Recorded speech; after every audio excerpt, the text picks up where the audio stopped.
नमस्कार। Vision IAS के news today के इस अंक में आप सभी का स्वागत है। इस अंक में हम आपके लिए लेकर आए हैं यूपीएससी परीक्षा की दृष्टि से महत्वपूर्ण कुछ अहम खबरें। इस अंक के साथ मैं हूं दिव्या तोमर।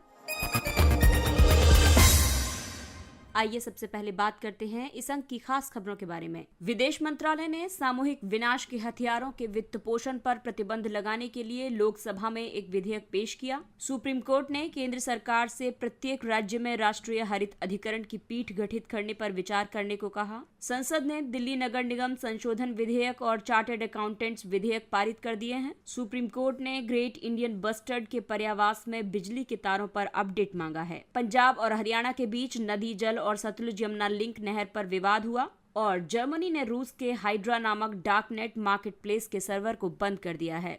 और आइए अब खबरों पर विस्तार से चर्चा करते हैं। विदेश मंत्रालय ने सामूहिक विनाश के हथियारों के वित्त पोषण पर प्रतिबंध लगाने के लिए लोकसभा में एक विधेयक पेश किया। इस विधेयक का नाम है सामूहिक विनाश के हथियार और उनकी वितरण प्रणाली गैर कानूनी गतिविधियों पर प्रतिबंध संशोधन विधेयक 2022। इसके द्वारा वर्ष 2005 के कानून में संशोधन करने का प्रस्ताव रखा गया है। सामूहिक विनाश के हथियार का मतलब है बड़ी आबादी को नुकसान पहुँचाने की क्षमता रखने वाले नाभिकीय, रेडियोलॉजिकल, रासायनिक, जैविक या अन्य हथियारों से है। इस विधेयक के कई मुख्य बिंदु हैं, जैसे कि वर्ष 2022 का संशोधन विधेयक अधिनियमों या कानूनों के तहत प्रतिबंधित किसी भी गतिविधि का वित्त पोषण करने से व्यक्तियों को रोकता है। ये अधिनियम या कानून है सामूहिक विनाश के हथियार और उनकी वितरण प्रणाली गैर कानूनी गतिविधियों पर प्रतिबंध अधिनियम 2005, संयुक्त राष्ट्र सुरक्षा परिषद कानून 1947। इसके अलावा सामूहिक विनाश के हथियारों और उनकी वितरण प्रणाली से संबंधित किसी भी अन्य प्रासंगिक कानून से। इसके अलावा ऐसे किसी भी कानून के तहत जारी आदेश द्वारा प्रतिबंधित हथियारों के वित्त पोषण पर भी रोक है। ये विधेयक केंद्र सरकार को ऐसा करने वाले व्यक्तियों के फंड्स, वित्तीय संपत्तियों या आर्थिक संसाधनों को फ्रीज करने, जब्त करने या कुर्क करने का अधिकार देता है। साथ ही ये विधेयक दूसरे लोगों को भी ऐसी प्रतिबंधित गतिविधियों में शामिल व्यक्ति के लिए फंड, वित्तीय संपत्ति या आर्थिक संसाधनों को उपलब्ध कराने पर रोक लगाता है। इस संशोधन विधेयक का महत्व है क्योंकि ये विधेयक WMD के प्रसार और उनकी वितरण प्रणाली पर रोक लगाने के लिए भारतीय कानून के दायरे का और विस्तार करता है। वर्ष 2005 में कानून में ऐसे हथियारों के लिए फंडिंग या वित्तीय पहलू को शामिल नहीं किया गया था। ये विधेयक भारत के अंतर्राष्ट्रीय दायित्वों को भी पूरा करता है क्योंकि संयुक्त राष्ट्र सुरक्षा परिषद के लक्षित वित्तीय प्रतिबंधों के तहत और फाइनेंशियल एक्शन टास्क फोर्स की सिफारिशों में भी WMD के प्रसार और उनकी वितरण प्रणाली पर रोक लगाना अनिवार्य किया गया है। WMDs के खिलाफ प्रमुख वैश्विक पहल हैं जैविक हथियार कन्वेंशन, रासायनिक हथियार कन्वेंशन, परमाणु हथियारों के अप्रसार पर संधि NPT, परमाणु हथियारों के निषेध पर संधि, आंशिक परीक्षण प्रतिबंध संधि, व्यापक परमाणु परीक्षण प्रतिबंध संधि, हेग आचार संहिता, मिसाइल प्रौद्योगिकी नियंत्रण व्यवस्था आदि। अगली खबर पर्यावरण संरक्षण से है। सुप्रीम कोर्ट ने केंद्र सरकार से प्रत्येक राज्य में NGT यानी राष्ट्रीय हरित अधिकरण की पीठ गठित करने पर विचार करने को कहा है। सुप्रीम कोर्ट NGT अधिनियम 2010 के कुछ प्रावधानों को चुनौती देने वाली एक याचिका पर सुनवाई कर रहा है। याचिका में NGT एक्ट के कुछ प्रावधानों को चुनौती दी गई है। ये प्रावधान है NGT की विशेष पीठ स्थापित करने की शक्ति केंद्र सरकार में निहित है और NGT के आदेश के विरुद्ध एकमात्र अपीलीय मंच सुप्रीम कोर्ट ही है। सुप्रीम कोर्ट ने जोर देकर कहा कि न्याय तक पहुंच के सिद्धांत के साथ साथ पर्यावरण की रक्षा के विचार को ध्यान में रखते हुए केंद्र सरकार NGT की और अधिक क्षेत्रीय पीठें स्थापित कर सकती है। वर्तमान में NGT की 5 क्षेत्रों में 5 पीठें स्थापित की गई हैं। ये है उत्तर, मध्य, पूर्व, दक्षिण और पश्चिम में। NGT की प्रमुख पीठ उत्तर क्षेत्र में स्थित है जिसका मुख्यालय दिल्ली में है और अधिक क्षेत्रीय पीठों का गठन करने से मौजूदा पीठों का कार्यभार कम होगा और अधिक संख्या में लोग पर्यावरण की रक्षा करने के लिए प्रेरित होंगे। इससे नागरिकों के लिए पर्यावरणीय न्याय पाना सुलभ होगा। आपको बता दें कि NGT की स्थापना राष्ट्रीय हरित अधिकरण अधिनियम 2010 के तहत की गई थी। ये एक सांविधिक और अर्धन्यायिक निकाय है। इसका उद्देश्य पर्यावरण संरक्षण से संबंधित मामलों का प्रभावी और शीघ्र निपटान करना है। ये सिविल प्रक्रिया संहिता संहिता 1908 या भारतीय साक्ष्य अधिनियम 1872 के प्रावधानों से बाध्य नहीं है। ये प्राकृतिक न्याय के सिद्धांतों को ध्यान में रखते हुए मामलों का निपटारा करता है। और आइए बात करते हैं एनजीटी के अधिकार क्षेत्र के बारे में। ये पर्यावरण से संबंधित 7 कानूनों के तहत दीवानी मामले पर सुनवाई करता है। ये 7 कानून हैं: जल प्रदूषण रोकथाम तथा नियंत्रण अधिनियम 1974, वन संरक्षण अधिनियम 1980, वायु प्रदूषण रोकथाम और नियंत्रण अधिनियम 1981, पर्यावरण संरक्षण अधिनियम 1986, पब्लिक लायबिलिटी बीमा अधिनियम 1991 और जैव विविधता अधिनियम 2002।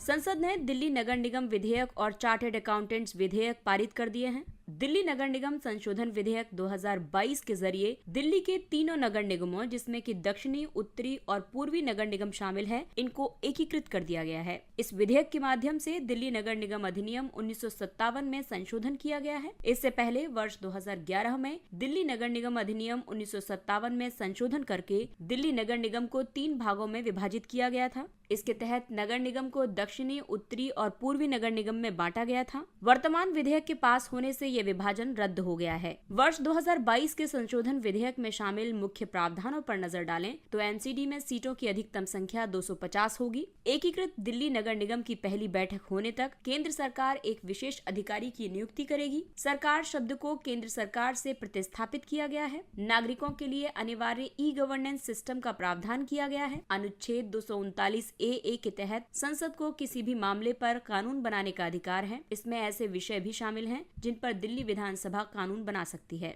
Chartered accountants, cost and workers accountants और कंपनी सेक्रेटरी संशोधन विधेयक 2022। इस विधेयक में कुछ पेशेवरों के खिलाफ अनुशासनात्मक तंत्र को मजबूत करने और मामलों के समयबद्ध निपटान का प्रावधान किया गया है, जिनमें chartered accountants, cost and worker accountants और कंपनी सेक्रेटरीज शामिल हैं। इस विधेयक के माध्यम से chartered accountants act 1949, cost and workers accountant act 1959 और कंपनी सेक्रेटरीज एक्ट 1980 में संशोधन किया गया है। इस विधेयक के मुख्य प्रावधानों के तहत 2 अनुशासनात्मक संस्थाओं की संरचना को बदलने का प्रस्ताव किया गया है। इन संस्थाओं में और अधिक बाहरी प्रतिनिधियों को शामिल करने का प्रावधान किया गया है। विधेयक के मुताबिक एक समन्वय समिति गठित की जाएगी। इसके अध्यक्ष कॉर्पोरेट मामलों के मंत्रालय के सचिव होंगे। विधेयक के जरिए 3 अधिनियमों के तहत कुछ प्रकार के जुर्माने को बढ़ाया गया है। फर्म्स को अब संस्थानों के साथ अनिवार्य रूप से पंजीकरण कराना होगा। इस विधेयक में ऐसे पेशेवरों और फर्म्स के खिलाफ लंबित शिकायतों या कार्रवाई योग्य जानकारी को सार्वजनिक करने का प्रावधान किया गया है। सुप्रीम कोर्ट ने ग्रेट इंडियन बस्टर्ड के पर्यावास में बिजली के तारों पर अपडेट मांगा है। अप्रैल 2021 में सुप्रीम कोर्ट ने राजस्थान और गुजरात की बिजली कंपनियों को हाई टेंशन विद्युत तारों को अंडरग्राउंड करने का आदेश दिया था, ताकि ग्रेट इंडियन बस्टर्ड को बिजली के तारों में उलझने से बचाया जा सके। इस कार्य की व्यवहारिकता की जांच के लिए 3 सदस्यों वाली एक उच्च स्तरीय समिति का भी गठन किया गया है। अब सुप्रीम कोर्ट ने इस समिति को अगले 3 सप्ताह में स्टेटस रिपोर्ट प्रस्तुत करने का निर्देश दिया है। हालांकि केंद्र और राजस्थान सरकार ने सुप्रीम कोर्ट के अप्रैल 2021 के आदेश पर आपत्ति जताते हुए कहा था कि इस आदेश को लागू करना व्यवहारिक नहीं है। इनका तर्क था कि इसमें सुरक्षा संबंधी उच्च खतरे हैं और इसे लागू करने में लागत भी अधिक आएगी। ये भी तर्क दिया गया था कि इस आदेश को लागू करने से भारत में बिजली क्षेत्र पर व्यापक प्रतिकूल प्रभाव पड़ सकता है। साथ ही जीवाश्म ईंधन से नवीकरणीय ऊर्जा की ओर ट्रांजिशन के प्रयास भी प्रभावित होंगे। आपको बता दें कि ग्रेट इंडियन बस्टर्ड के पर्यावास वाले इलाकों में शामिल अधिकतर क्षेत्र नवीकरणीय ऊर्जा के विकास के लिए महत्वपूर्ण है। ग्रेट इंडियन बस्टर्ड कुछ अन्य खतरों का भी सामना कर रहे हैं, जैसे कि शिकार, पर्यावास की क्षति, ग्रीनिंग प्रोजेक्ट्स, जिसके तहत शुष्क घास के मैदानों को वन क्षेत्रों में बदला जा रहा है। शिकारियों द्वारा इनके अंडों का शिकार किया जा रहा है। इसीलिए ग्रेट इंडियन बस्टर्ड के संरक्षण के लिए कई कदम उठाए गए हैं। इस प्रजाति को स्पीशीज फॉर रिकवरी प्रोग्राम में शामिल किया गया है। इस कार्यक्रम की शुरुआत पर्यावरण और वन मंत्रालय के integrated development of wild life habitat के तहत की गई है। इसे राष्ट्रीय वन्यजीव कार्य योजना के तहत भी शामिल किया गया है। ग्रेट इंडियन बस्टर्ड के पर्यावास में शामिल है शुष्क और अर्धशुष्क घास के मैदान, कांटेदार झाड़ियों वाला खुला क्षेत्र, लंबे घासों से युक्त कृषि भूमि क्षेत्र। ग्रेट इंडियन बस्टर्ड सिंचाई वाले इलाकों में जाने से बचते हैं। राजस्थान में इस प्रजाति की संख्या सबसे ज्यादा है। ये प्रजाति उपमहाद्वीप की स्थानिक प्रजाति है। IUCN की सूची में इन्हें क्रिटिकली एंडेंजर्ड की स्थिति में रखा गया है। इनके प्रमुख स्थल हैं राजस्थान का डेजर्ट नेशनल पार्क, गुजरात का नलिया, महाराष्ट्र का वरोरा, कर्नाटक का बेल्लारी आदि। पंजाब और हरियाणा के बीच नदी जल और सतलुज यमुना लिंक नहर पर विवाद। हरियाणा विधानसभा ने सतलुज यमुना लिंक नहर को पूरा करने की मांग करते हुए एक संकल्प पारित किया है। ये सतलुज और यमुना नदियों को जोड़ने वाली एक प्रस्तावित 214 किलोमीटर लंबी नहर है। इसकी योजना पंजाब से अलग हरियाणा राज्य के गठन के बाद वर्ष 1966 में बनाई गई थी। इसमें हरियाणा को रावी व्यास नदियों के अतिरिक्त जल का औसत वार्षिक हिस्सा प्रदान करने का प्रस्ताव किया गया है। हरियाणा ने इस नहर के अपने हिस्से का निर्माण वर्ष 1980 में ही पूरा कर लिया था, जबकि पंजाब अतिरिक्त पानी की अनुपलब्धता के बहाने अपने हिस्से की नहर के निर्माण में देरी करता आया है। सतलुज यमुना लिंक नहर हरियाणा के दक्षिणी हिस्सों में पानी की कमी को दूर करने में मदद करेगी। भूजल के अत्यधिक दोहन की वजह से ये चिंता व्यक्त की गई है कि पंजाब में वर्ष 2029 तक भूजल के अधिकतर स्रोत सूख जाएंगे। ये पंजाब सरकार के एक अध्ययन पर आधारित निष्कर्ष है। भारत में अंतर्राज्यीय जल विवादों के समाधान के लिए कई तंत्र विकसित किए गए हैं, जैसे अनुच्छेद 262 जो कि संसद को अंतर्राज्यीय नदी या नदी घाटी के पानी के उपयोग, वितरण या नियंत्रण के संबंध में विवाद समाधान के लिए सक्षम बनाता है। अंतर्राज्यीय नदी जल विवाद अधिनियम 1956, इसके तहत किसी अंतर्राज्यीय नदी विवाद के न्याय निर्णय के लिए ट्रिब्यूनल की स्थापना का प्रावधान किया गया है। वर्ष 1956 के अधिनियम में संशोधन के लिए अंतर्राज्यीय नदी जल विवाद संशोधन विधेयक 2019 पेश किया गया था। जर्मनी ने रूस के हाइड्रा नामक डार्क नेट मार्केट प्लेस के सर्वर को बंद कर दिया है। जर्मनी ने रूस से जुड़े हाइड्रा मार्केट को बंद कर दिया है। इसे अवैध वस्तुओं और सेवाओं का दुनिया का सबसे बड़ा और सबसे पुराना डार्क नेट मार्केट प्लेस माना जाता है। इसे डार्क वेब के रूप में भी जाना जाता है। ये इंटरनेट का वो हिस्सा है जिसे गूगल जैसे पारंपरिक सर्च इंजनों के माध्यम से एक्सेस नहीं किया जा सकता है। साथ ही इसे क्रोम या सफारी जैसे सामान्य ब्राउजर्स के माध्यम से भी एक्सेस नहीं किया जा सकता है। इसमें आमतौर पर नॉन स्टैंडर्ड्स कम्युनिकेशन प्रोटोकॉल्स का उपयोग किया जाता है, इसलिए ये इंटरनेट सर्विस प्रोवाइडर्स या सरकारी अधिकारियों के लिए एक्सेसिबल नहीं होता है। डार्क नेट पर सभी कंटेंट एनक्रिप्टेड होता है, इसलिए इसके वेब पेज को एक्सेस करने के लिए विशेष प्रकार के ब्राउजर की आवश्यकता होती है, जैसे कि the onion ring browser. Dark net deep web का केवल एक हिस्सा है। डीप वेब एक व्यापक अवधारणा है जिसमें पासवर्ड द्वारा सुरक्षित साइट्स होती हैं। जन सामान्य के लिए आसानी से उपलब्ध और मानक सर्च इंजनों द्वारा एक्सेस किए जा सकने वाले इंटरनेट के भाग को सरफेस वेब कहते हैं। इसका उपयोग कई तरह के लोग करते हैं, जैसे कि दमनकारी व्यवस्था में काम करने वाले पत्रकारों और नागरिकों द्वारा इसका उपयोग किया जाता है, ताकि वो लोग बिना किसी सरकारी सेंसरशिप के आपस में संवाद कर सकें। इसका उपयोग शोधकर्ताओं और छात्रों द्वारा भी किया जाता है, ताकि वे संवेदनशील विषयों पर शोध कर सकें,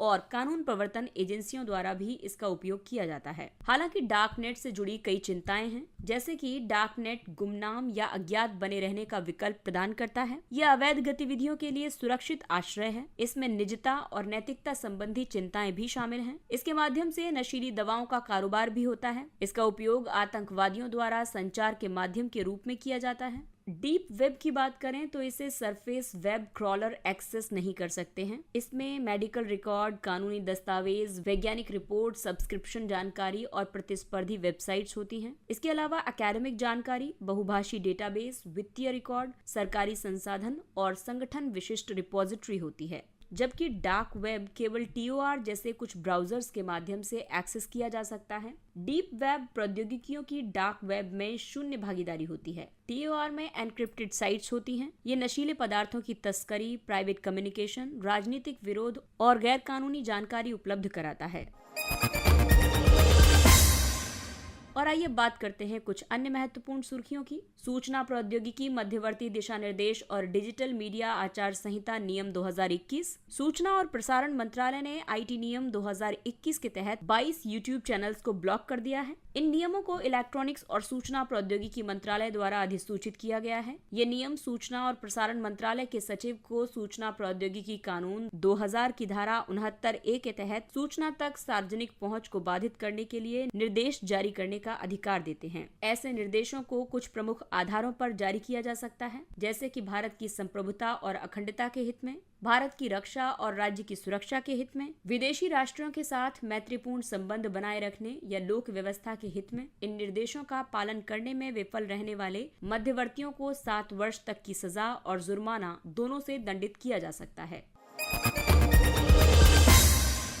प्रतिचक्रीय पूंजी बफर। हाल ही में भारतीय रिजर्व बैंक ने प्रतिचक्रीय पूंजी बफर को सक्रिय नहीं करने का निर्णय किया है। आरबीआई द्वारा वर्ष 2015 में काउंटर साइक्लिकल कैपिटल बफर की रूपरेखा तैयार की गई थी। केंद्रीय बैंक बेसल 3 मानदंडों का पालन करते हुए देश में बैंकों के लिए कुछ निश्चित पूंजी पर्याप्तता मानदंड निर्धारित करते हैं। सीसीसीबी ऐसे मानदंडों का एक भाग होता है। इसकी गणना बैंक की जोखिम भारित ऋण लेखा बही के एक निश्चित प्रतिशत के रूप में की जाती है। CCCB व्यवस्था के दो तरफा उद्देश्य हैं। ये बैंकों के लिए लाभ की स्थिति के दौरान पूंजी का एक बफर बनाना अनिवार्य करता है। इसका उपयोग बैंक कठिन समय के दौरान वास्तविक क्षेत्रक में ऋण के प्रवाह को बनाए रखने के लिए कर सकते हैं। यह अत्यधिक ऋण वृद्धि के समय बैंकिंग क्षेत्र को अंधाधुंध रूप से उधार देने से रोकता है। ऐसे ऋण से अक्सर प्रणालीगत जोखिम का निर्माण होता है। ब्रॉडकास्ट सेवा पोर्टल ये अलग अलग तरह के लाइसेंस, अनुमतियों, पंजीकरण आदि के लिए ब्रॉडकास्टर के आवेदनों की त्वरित फाइलिंग और प्रोसेसिंग के लिए एक ऑनलाइन पोर्टल सॉल्यूशन है। इसे सूचना और प्रसारण मंत्रालय द्वारा लॉन्च किया गया है। ये एक सरल और उपयोग अनुकूल वेब पोर्टल है। ये ब्रॉडकास्टर्स को एंड टू एंड समाधान प्रदान करता है। साथ ही ये संबंधित पारितंत्र में पारदर्शिता और जवाबदेहिता भी सुनिश्चित करता है। इससे आवेदनों से संबंधित संपूर्ण कार्यवाहियों को पूरा करने में लगने वाले समय में कमी आएगी। साथ ही ये आवेदकों को अपने आवेदनों से संबंधित प्रगति को ट्रैक करने में भी सहायता प्रदान करेगा।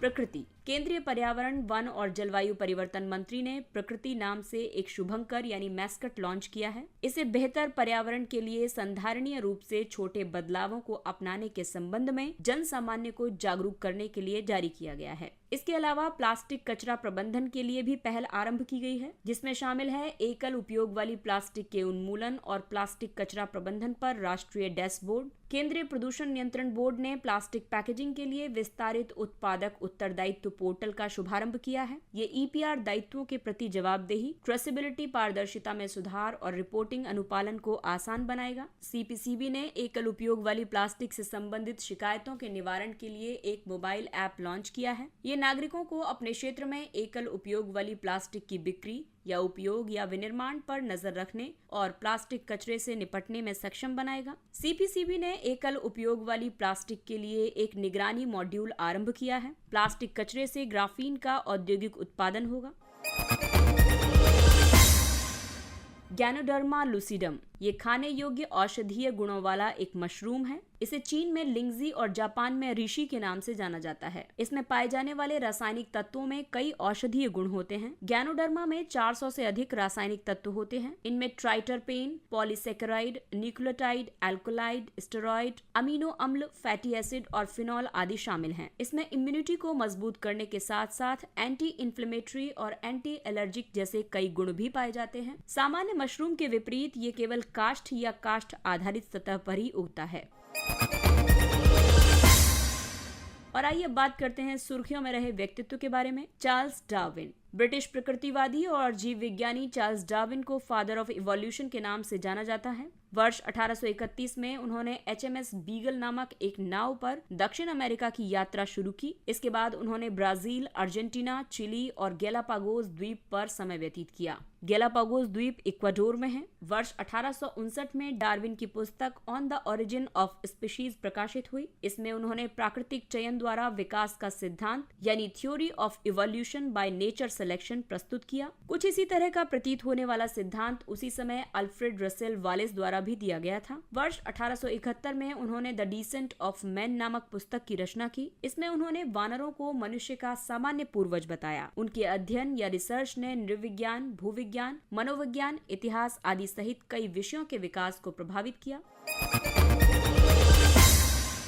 और आइए बात करते हैं सुर्खियों में रहे स्थलों के बारे में। नीदरलैंड की राजधानी एम्स्टर्डम है। नीदरलैंड उत्तर और पश्चिम में उत्तरी सागर से, पूर्व में जर्मनी से और दक्षिण में बेल्जियम से घिरा हुआ है। ये फ्रांस और ब्रिटेन के साथ समुद्री सीमा साझा करता है। नीदरलैंड का मतलब है निम्न भूमि यानी लो लैंड। ये लगभग समतल और निम्न भूमि वाला देश है, इसलिए यहाँ झीलों, नदियों और नहरों का व्यापक विस्तार पाया जाता है। नीदरलैंड सरकार ने डाइक, ड्रेनेज कैनाल्स और पंपिंग स्टेशन बनाकर पोल्डर भूमि के रूप में अपने भूक्षेत्र के एक बड़े हिस्से को समुद्र, झीलों आदि से प्राप्त किया है। नीदरलैंड की सबसे लंबी नदी राइन है और अगला चर्चित स्थान है कुवैत। राजधानी है कुवैत सिटी। राजनीतिक संकट गहराते ही कुवैत के प्रधानमंत्री ने अपने पद से इस्तीफा दे दिया है। कुवैत पश्चिम और उत्तर में इराक, पूर्व में फारस की खाड़ी और दक्षिण में सऊदी अरब से घिरा है। कुवैत की खाड़ी के पश्चिमी छोर पर अल जहरा नखलिस्तान और दक्षिण पूर्वी तथा तटीय क्षेत्रों में कुछ उपजाऊ भाग को छोड़कर बड़े पैमाने पर मरुस्थल मौजूद है। कुवैत में कोई स्थायी सतही जल प्रवाह प्रणाली नहीं है। कुवैत के सकल घरेलू उत्पाद में तेल निष्कर्षण और प्रसंस्करण की हिस्सेदारी लगभग 50% है। इसके साथ ही ये अंक समाप्त होता है। अगले अंक में फिर मुलाकात होगी कुछ अन्य महत्वपूर्ण खबरों के साथ। तब तक अपना ख्याल रखिए, सुरक्षित दूरी बनाए रखिए, मास्क पहनिए, हाथ और चेहरा साफ रखिए और अगर आपको हमारा कंटेंट पसंद आ रहा है तो इसे लाइक, सब्सक्राइब और शेयर करें। और इसी अपील के साथ विजन IAS की पूरी टीम आपसे इजाजत लेती है। नमस्कार। Thanks for listening.